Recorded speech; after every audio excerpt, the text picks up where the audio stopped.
In the oil and gas industry, you've got to be social, and sometimes you got to bring that high octane into it.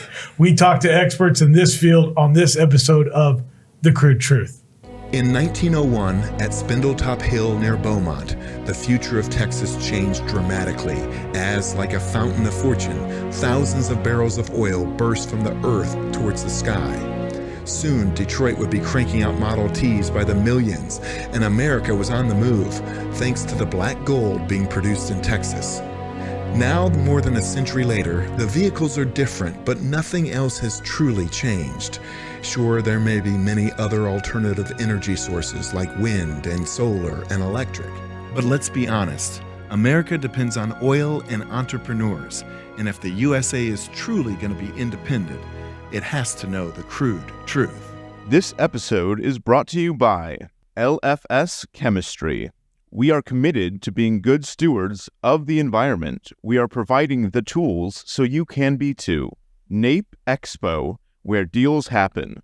Air Compressor Solutions. When everything is on the line, Air Compressor Solutions is the dependable choice to keep commercial business powered up. Sandstone Group. Exec Crew.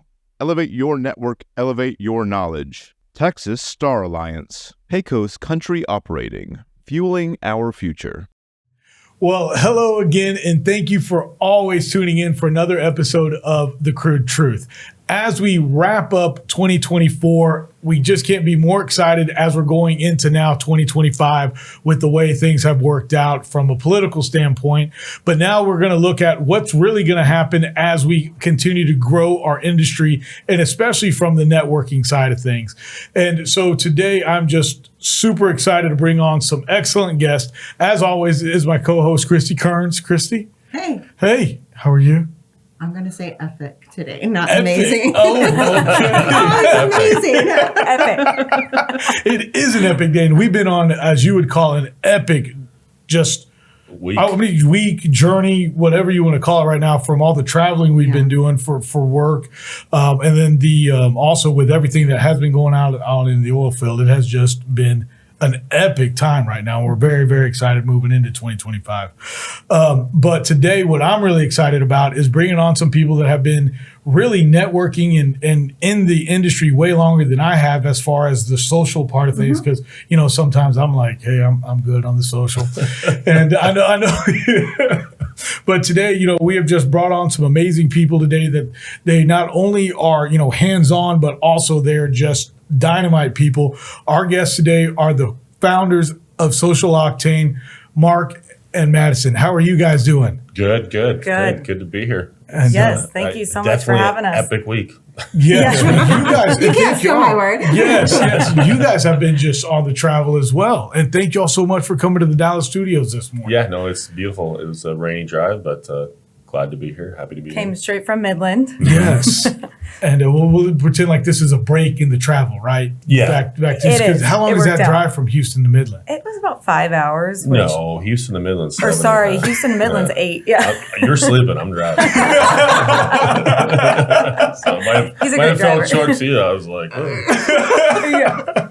So, oh my gosh. Well, yeah, this morning was rough. I actually had to pull over and she had to jump in and drive for a bit. So I can't do that. I know when I'm done because I'm just like, whoa, my eyes are going crazy and I gotta pull over. We're definitely road warriors, though. I think ever since the inception of Social Octane, we were road warriors. We went to each basin and hosted different events.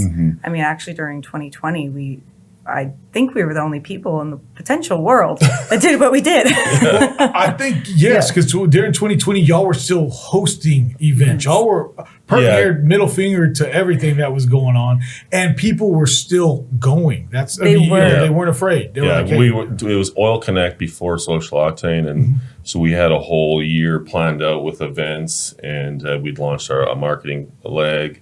And then COVID hit, so you're like, wow, nothing's moving. So we figured it'd be done by the end of the summer, so let's just keep some good positive energy going. And we basically sold everything, got a toy hauler and a 350. Madison went and got it and got a long bed. He said, don't get a long bed. That was the only stipulation. Do not get a long bed. She showed up with a long bed. But we ended up we talked with a lot of our partners and said, hey, would you give us your yard to rent, and we'll be outside. And we basically traveled around the country and had a band come out and had some drinks and just kind of say, come on out, mask or no mask, just get back to living. And that's what we did for 2020. And that's how we got it in Texas, was through that, because we went up to Midland. It was for the energy rally before the election, and 600 people come out, and we're like, man, this is crazy. We're coming to Texas. So. Well, let's talk about Social Octane, because yes, y'all are driving everywhere. Y'all do have this giant trailer, so y'all are pert near driving to Pittsburgh and everywhere y'all go. Or at least y'all got somebody doing it now. Y'all are almost like y'all's own road team, where the stars are this way, but then you got your crew coming with you guys. But let's talk about Social Octane. Yeah, Social Octane's been a great journey. So we're based out of the Woodlands, Texas, and that is really good because Houston's an energy hub, but I think for media specifically, it's been great to launch kind of a new movement, a different style. So we were a different style for the energy industry. We were, catered to the younger generation, and we were just bringing the media into it.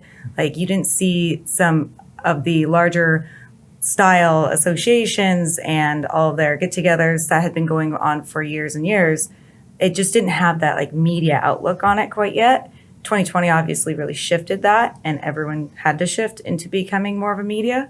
But we brought that style. We ended up working with about 350 sponsors a year, which would be a lot of service companies, and then people like yourself would come out and enjoy our events and come out and network.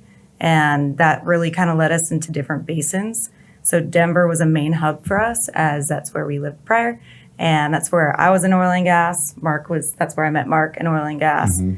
And so Denver's definitely a big hub for us for events. We do things such as the Rockies home opener, which is to kick off the first baseball game of the season. It's a big day there. And we'll also do golf tournaments at Arrowhead. We've done golf tournaments, quite a few golf tournaments, which we can dive more into.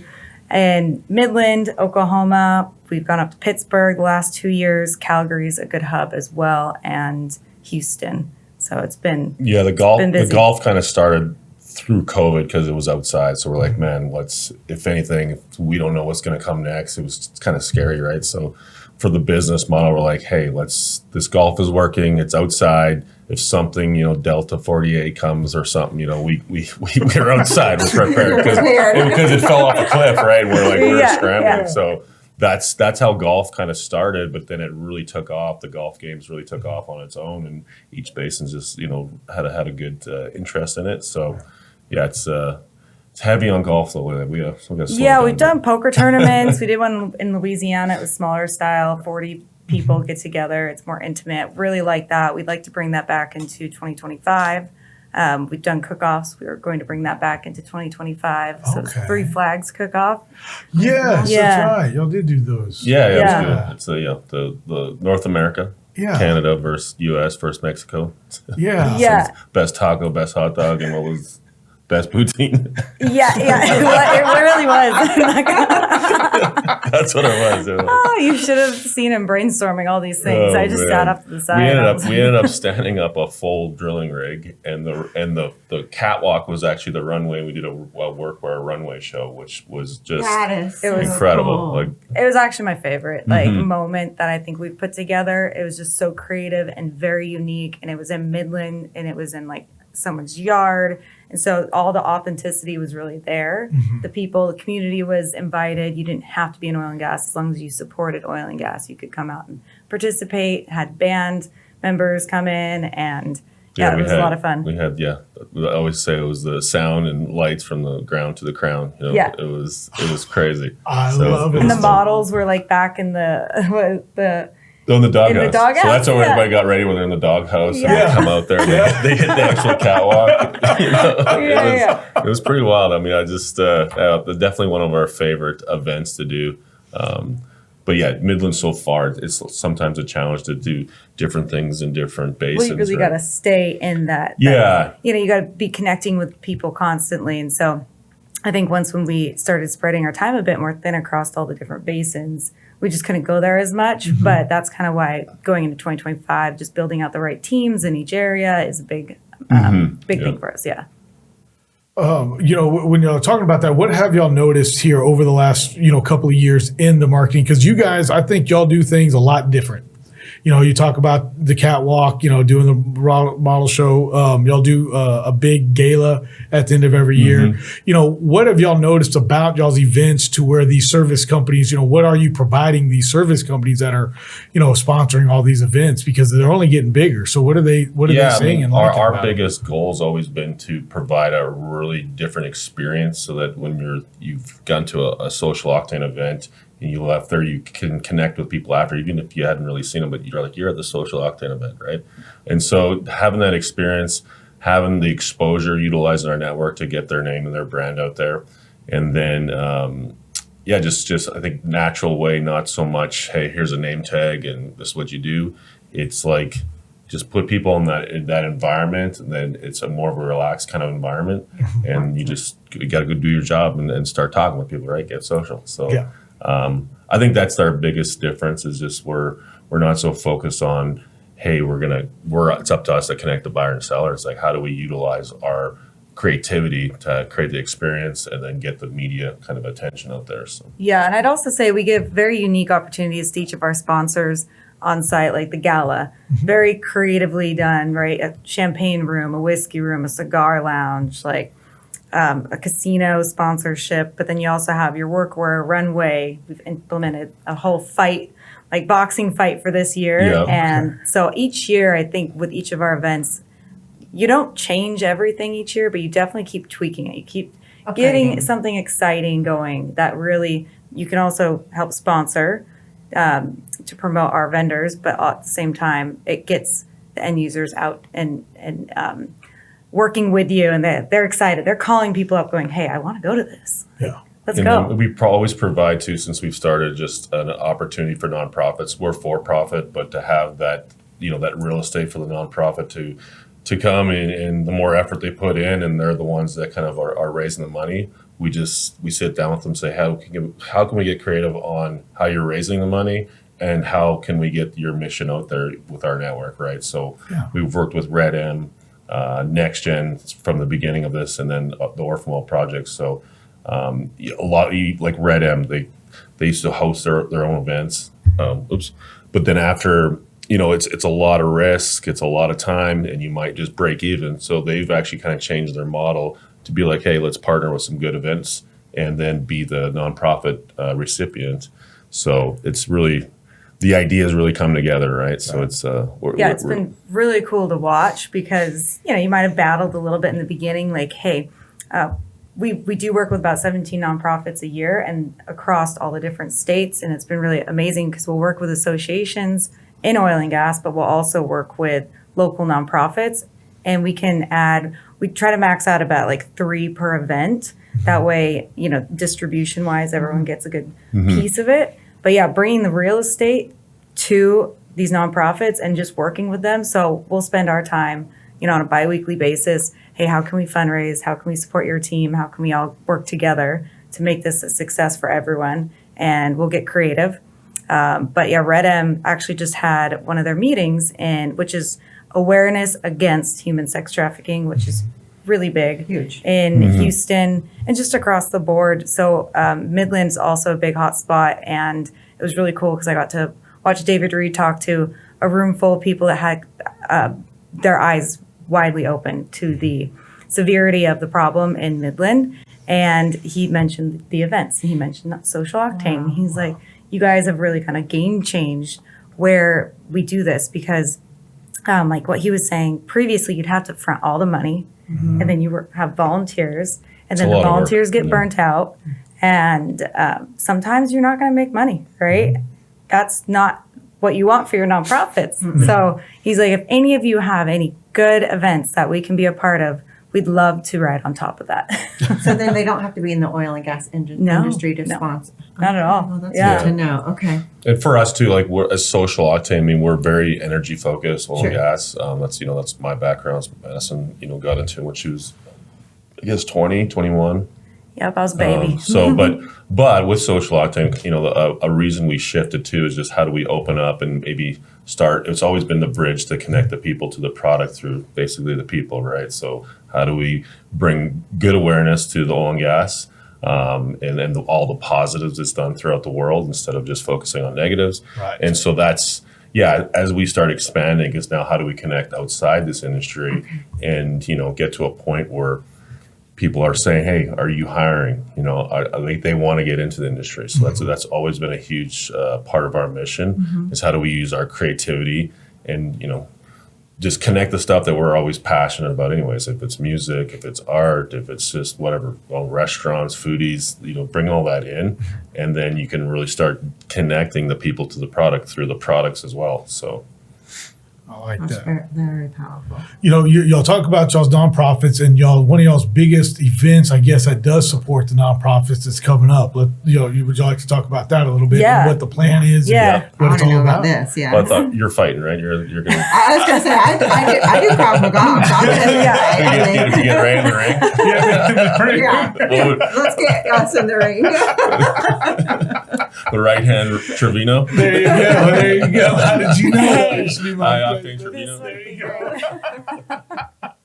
No, I didn't know. Yeah, so let's talk about this. Marc actually wanted to box because he has a history, and I was like, absolutely not. You're not hosting and boxing. I'm just. Well, I just figured. So the NexGen is one of our other nonprofits, and Brian Cook, he actually used to fight in the mixed martial arts, and I used to box when I was a kid. So I was like, well, man, this might be a winner here to promote us. Yeah, So, exactly. but I am, not 40 fun anymore. So it's He is 40 fun. I like that. I'm stealing that. Things are starting to hurt. Shoulders are getting creaky. So I'll probably injure myself. But yeah, so the Oil Gatsby is our fourth annual event in Houston at the Astoria in the Heights. Beautiful venue. It's I think it's like #1 venue now in Houston. We've looked at a lot of venues, and Yeah. there's an ambiance there and an energy that is hard to match. Okay. So, Yeah. You And know, you walk when in, you know, barely know. even have to do anything to the place. Like, Yeah, It's just perfect. It's beautiful. Yeah. So 1920s Art Deco, Oh, just perfect very theme. high end. As soon as we walked in there, she wasn't with us, but at the time we had one of our buddies said, "I got a spot for you. Let's go check it out." As soon as I walked in, I'm like, "This is it, man. This is like the Gatsby." Like in 20 minutes we had the whole event planned out. Whiskey room's going to be here. It's the champagne. Like it was literally mapped out in 20 minutes. I called her and she's like, "Okay." Because I started always have planning this ideas. event before I even saw the venue. Yeah. I was like, okay.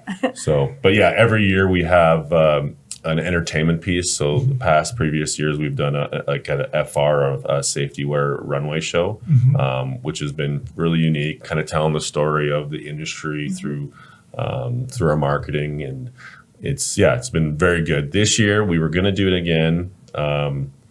And I had a good friend of ours, Justin Brignac. He's like, "Man, I've always wanted to do a industry kind of fight card." And so he wasn't talking about for the Gatsby, but as you look at the 1920 era, boxing Yes. that was the golden era, right? So a lot of the celebrities, and this was the fight. This is what you'd go to the fight night, right? So it's kind of vintage. It's for charity. It's nonprofit fight night. These guys full headgear. It's only 3 1-minute rounds, but we do have some pretty big names as far as ex UFC fighters and getting in the ring and actually. Can you say their names? We've already released them. Yeah, well, Justin Brignac's one of them. He's Yeah. coming in. I mean, he's 0-0 in his fighting career, but he's 56-0 in sales. Yeah. And then we have Tony Sims, which is a buddy of mine from Denver, and so he's boxed his whole life, and he ended up in the UFC. I think he's like 12-4 in the UFC, and then Ty Budakov. I always screw this up. Budakov. Beautycopper. That's what I said. Beautycopper. So he fought MMA as well, and he works for CNX out of the Northeast. Yeah.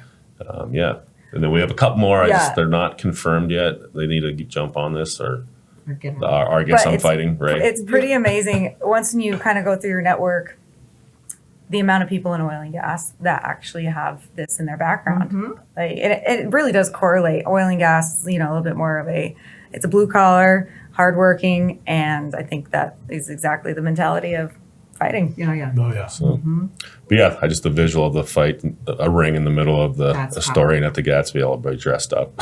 Yeah. So it is you're going to dress up in theme then, obviously. Oh yeah. Okay. Yeah. The first year I Get a remember. red ticket. Yeah. I wanted it to be like red carpet Gatsby style. I love that. I mean, and I went and basically bought a dress from Australia that was so heavy. It was completely beaded. Beads are falling off everywhere. I had to wear like my sister's Miss Colorado platform heels when she was running for that. And that's the only way it didn't drag. But it was great. And I was like, well, if I'm the most dressed up person here, that's totally That's all that fine. This matters. is how I want the level to be at. And it blew me away. Wow. Like we thought maybe 50% of people would dress up. Everyone did. Everybody and did. each year it's compiled and just this very high-end, Over the elegant top, style. yeah. Yeah, So it's just a great. different ball game than Yeah. your typical gala in a sense. Yeah. Mhm. Yeah. Makes you Yeah. stand out. No, it's fun. It's like it's kind of an adult playground because you got upstairs, downstairs. We got a speakeasy downstairs that we do the whiskey room and the champagne room, and then we have tequila tasting and cigar 101 down there. So that's for the VIP section, and then once the third floor kicks off, you have a casino island. You got the tequila lounge, the cigar patio. A girl in a champagne skirt with Oh, like she's got- viscous oh, flowers. yes, I love You got that, the yes. stilt walkers. Uh-huh. We're gonna bring in like really cool Gatsby statue, living statue. Nice. Yeah. And then lots of stilts. And then what I really like is we always have worked with some sort of tequila, right? So Okay. first year was Socorro, and then Maestro de Bell and Flecha Azul. Yeah. So I'm working on the one for this year. Uh-huh. I really want it to be Clase Azul, so we'll see. Okay. Okay. Yeah. When is this event taking place? It's December 13th. oh, It's on a Friday. Okay. Yeah. So coming up very soon then. Yeah. Okay. And what groups are y'all donating for this one? This one's the 3 Main out of Houston. It is a Okay. Houston-based event. So we have RedM, which is a fight against human sex trafficking. And then we also have NexGen, which is the blue-collar trades. So they go into schools and talk to people that are about to graduate. And they're like, hey, if college is not your thing, we have scholarships. We have mentorship programs. Yeah. We have programs to get you, suited up. Like, let's get you into a welding trade, a mechanic trade. Oil and gas is obviously very big, Mhm. and the relationships are very strong in Houston. So they've been able to place and keep about 99% of all of their placements in the trades. Wow. Yeah. That's Yeah, it's a amazing. great really cool. organization. I mean, for myself, just I never went to college. I was, high school was just not my thing. And, I mean, but I knew I could work, and so I got into the oil and gas at 18, and that trajectory of just getting to work right away and not sitting idle was a huge part of my career. Just getting moving, right? So that's a big thing that they promote is just don't sit idle, and have a plan kind of coming out, but then have some guidance through that, and just with money, with how you want to what do you want to do? Do you want to invest? Mm-hmm. I wish I would have had that because I blew a lot of money coming, making a lot of money, but then it went out, pretty quickly too. So, but yeah, as soon as we heard their story and what they were doing, I'm like, man, it's a very important, and it's very important just for this country to have a strong trades, movement and people, feeling that they can make a career out of that. Like there's a lot of opportunity in the trades. I think more now than ever, especially with, the AI coming and wiping out a lot of these traditional, say office jobs. The trades are going to be the last one that it gets a hold of, right? Yeah. So So we have the Orphan Project as our third nonprofit at the Oil and Gatsby this year. And we are going to make some announcements on site on exactly where we're going in 2025. But we have a really fun direction with carbon credits that is not everyone's really fully aware of carbon credits, or they might know a little bit, but they haven't dabbled too far into it. Right. Sounds like you are quite an expert in the making. I know that no matter what, carbon credits, as we kind of get, I feel like I'm switching gears here. I've been enjoying this conversation. Carbon credits are going to be crucial in the future. No matter what, the big companies are already figuring out how to capture and how to trade, and more importantly, how to sell. I know for me, the hard part is going to be how to monetize. And what I mean by that is right now, I think we have 5 separate places that we can basically hire somebody to come out to the oil field and go, this is what your carbon is worth value wise. So I think something important that that needs to be worked on is picking one of those 5 to be the standard, kind of like the way the Bitcoins are, and things like all the digital coins. Like, who's going to be the standard so that when we go overseas with it, it's like, hey, this is who America's using to do the carbon. Yeah, and I think that's a big. It's kind of where is that line? And the company we're working with now is Carbon Path, so they're the first blockchain technology with carbon credits, so they're a verifier. Yes.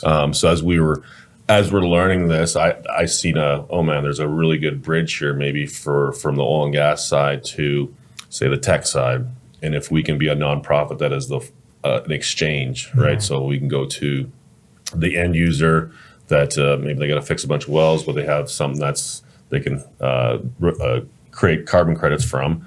Well, maybe they can bring to us, we're the connector. So now as a nonprofit, we can connect to, say, an Amazon and say, hey, we have all these projects here. Yep. Why it's going to offset you, but also you're going to put money into the orphan well project, and then we're going to work with operators or consultants and go fix wells, right? Yeah. So or fix projects that are going to be hindrance to the public safety. So I'm excited for that, just to have that a nonprofit exchange. Yeah, and then it's everybody's winning when that wheel gets going. It's big.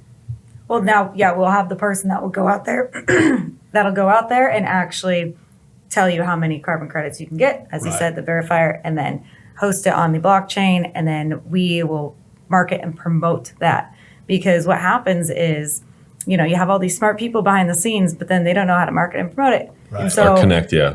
For a marketplace, you need eyes, you need people to be interested, you need people to want to buy those. Sure. So that's where we really come into the play. And Social Octane has a network that will easily plug in with Orphan Well Project and start promoting it. I love that. Yeah. So. The federal funding. In fact, my last time I talked to, re-elected Commissioner Kristy Kerns, we talked about the federal dollars that Texas gets for plugging orphan wells, and that came from the IRA, the Inflation Reduction Act. Yeah.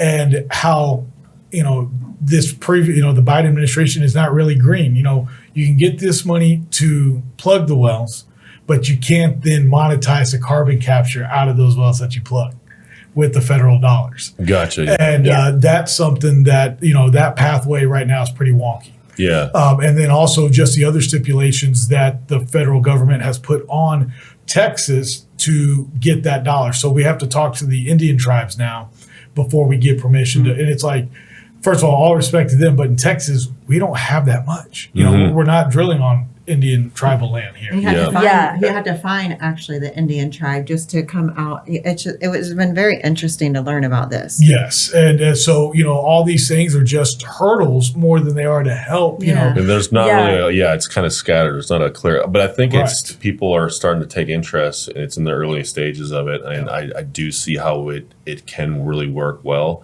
especially for the Orphan Well Project. If we do become that exchange.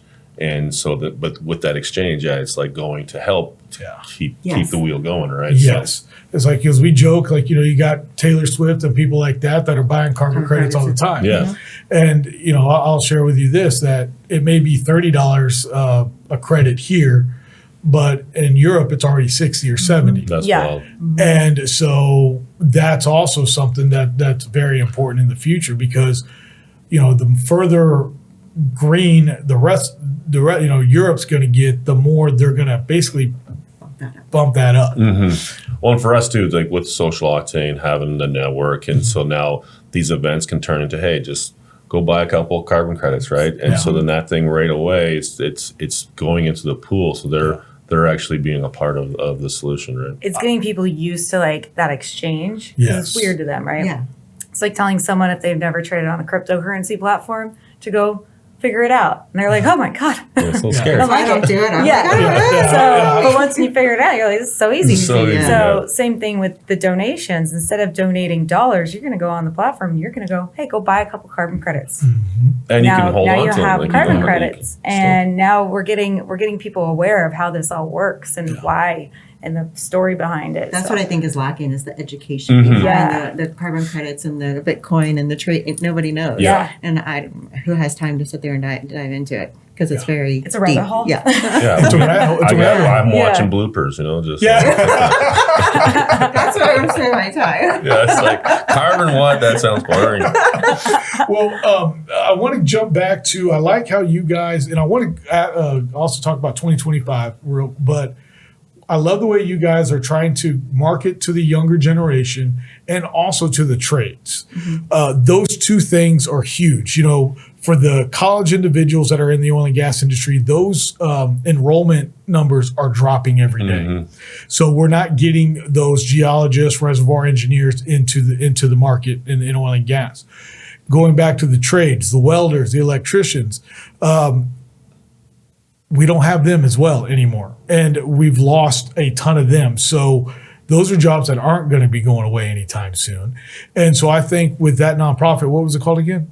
NexGen. NexGen. I think that is so important. Yeah. To what y'all are doing. And it is. And we've really leaned into them and just, we're 100% on board and going to back them because it's hugely important here in America. I mean, if we don't have a strong trade, you don't have a strong country. Yeah. And just kind of the same thing that the oil and gas has faced, all the trades kind of face. It's kind of it's a little boring. There's not really anything exciting. So it's like, how do we make trades cool again, right? Right. Or what Elon did with electricity. Right. He just made it cool and more just appealing to the next generation. So literally, that's what Social Octane. I think our position is just to keep being creative and cool, Yes. and do the stuff that's excites them and gets communicates on their level, and always be aware of that. Don't think we know it all, and just shift and pivot and just follow their lead and connect on their level. Yeah, that's what you have to tap into the younger generation. Yeah, what excites them. Exactly. Yeah. Be the same formula, but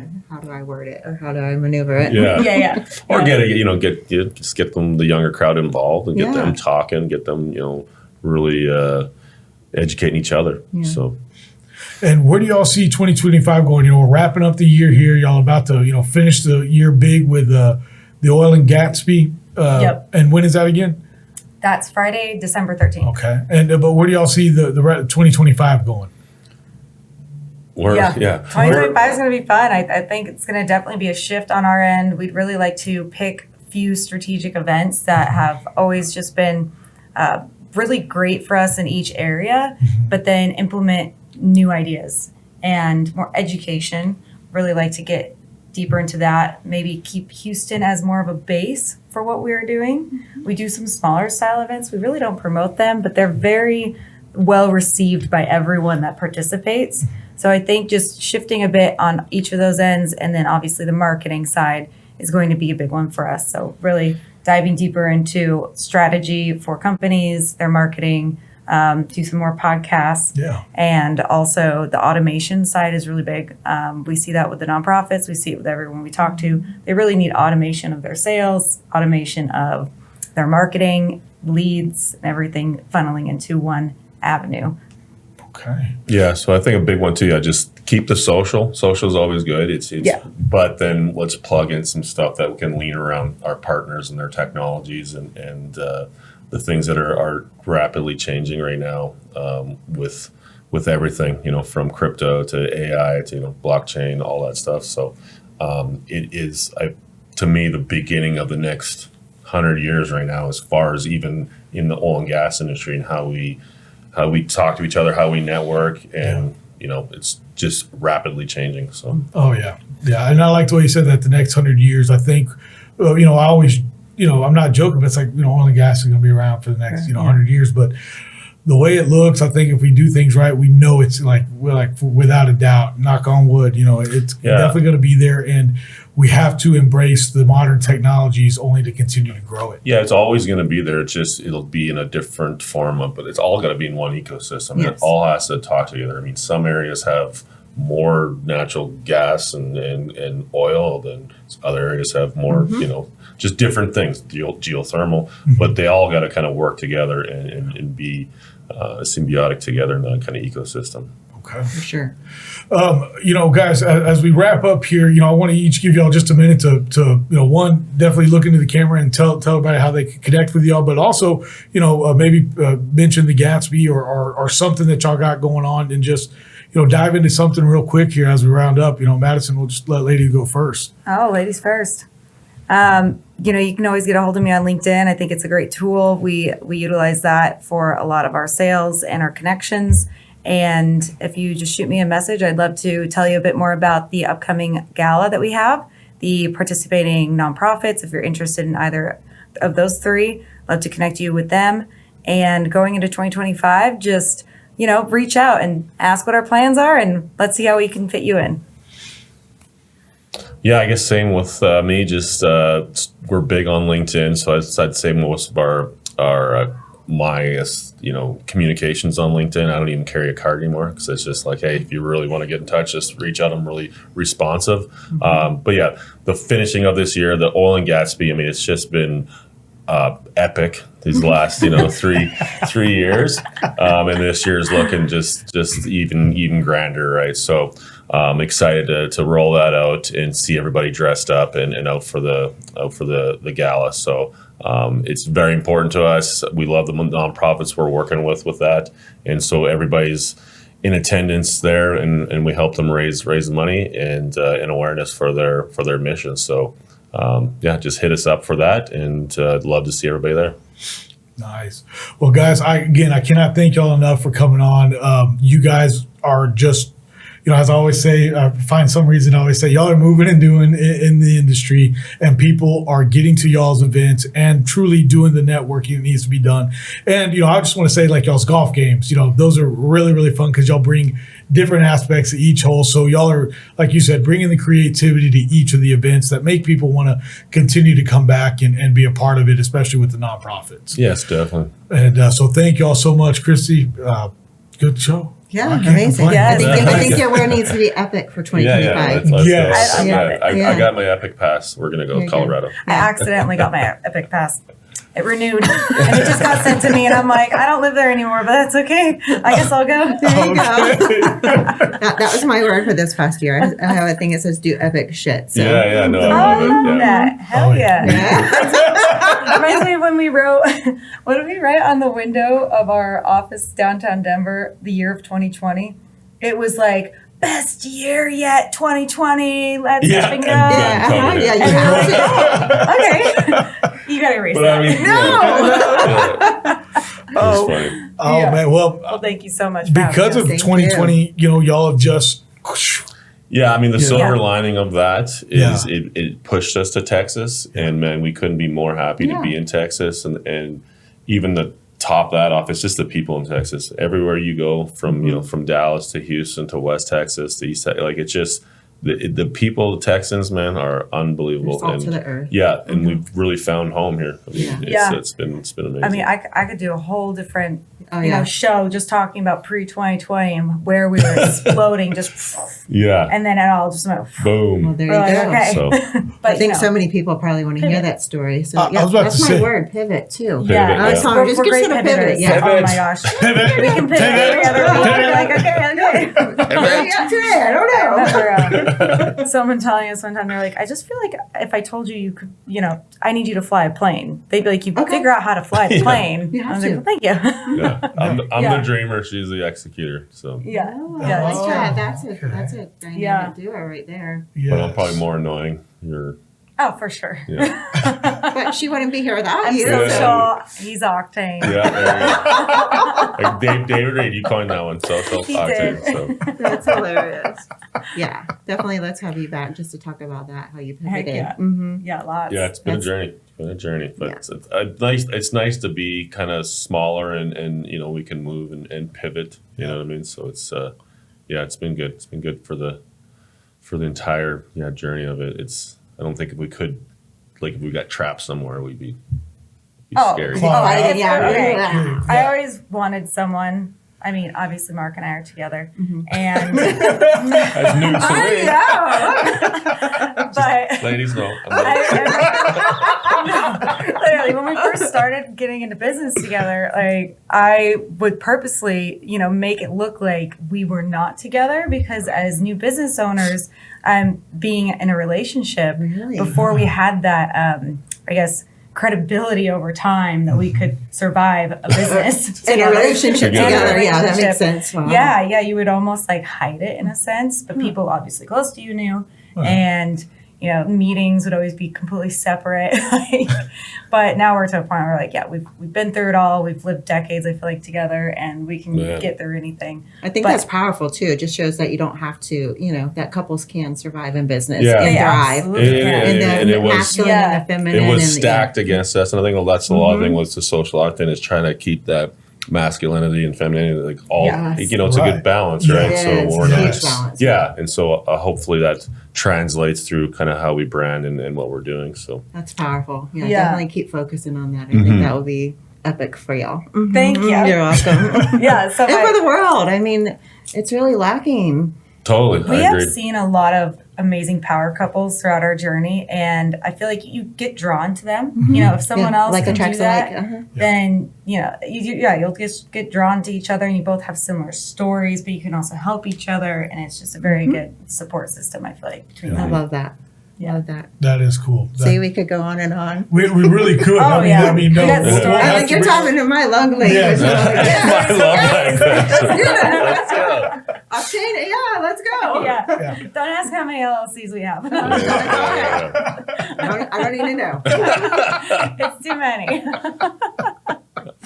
Oh my gosh, guys. Well, we got to end, right? And so I can't thank y'all enough. And like Kristy said, definitely want to have y'all come back on. I Yeah, mean, this this is is awesome. great. I know I've gotten to hang out with y'all once before at one of y'all's events.